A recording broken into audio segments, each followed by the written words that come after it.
இன்றைக்கி day morning 6 வந்து start ஆகிடுச்சு. எப்பவும் போல் மார்னிங் எழுந்திரிச்சதுமே மொட்டை மாடிக்கு போயிட்டு கொஞ்சம் நேரம் வாக்கிங் பண்ணிவிட்டு அதுக்கப்புறம் தான் என்னோட வீட்டு வேலையெல்லாம் வந்து செய்ய ஸ்டார்ட் பண்ணேன். ஆத்தா வீட்லேயே தென்னை மரம் இருக்கிறதுனால மோஸ்ட்லி தேங்காயெல்லாம் வந்து கடையில் வாங்க மாட்டோம். ஆத்தா வீட்டிலேருந்தே வந்து எடுத்துகிட்டு வந்துடுவோம்.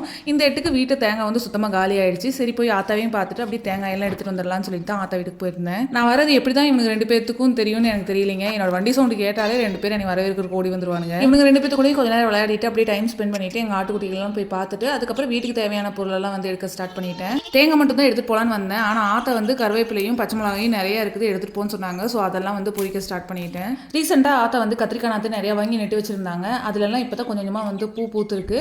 கொஞ்ச நாளில் நம்மளுக்கு வந்து இதில் காய் கிடச்சிரும். கருவேப்பிலையும் பச்சை மிளகாயும் பொரிச்சிட்டு வரும்போது தான் பார்த்தேன் கனகாம்பர செடி நல்லா வளர்ந்து அதில் நிறைய பூ வந்து பூத்துருந்தது. பார்க்குறதுக்கு அவ்வளோ அழகாக இருந்தது. உங்கள் யாருக்கெல்லாம் வந்து கனகாம்பர செடி பிடிக்கும்னு சொல்லிட்டு எனக்கு கமெண்ட் பாக்ஸில் கமெண்ட் பண்ணுங்கள். கனகாம்பர செடி பக்கத்துலேயே வந்து பார்த்தீங்கன்னா செங்கீரையும் நல்லாவே வளர்ந்துருந்தது. அதுலேயும் கொஞ்சமாக வந்து பொரிச்சிட்டு நான் வீட்டுக்கு வந்து கிளம்பிட்டேன்.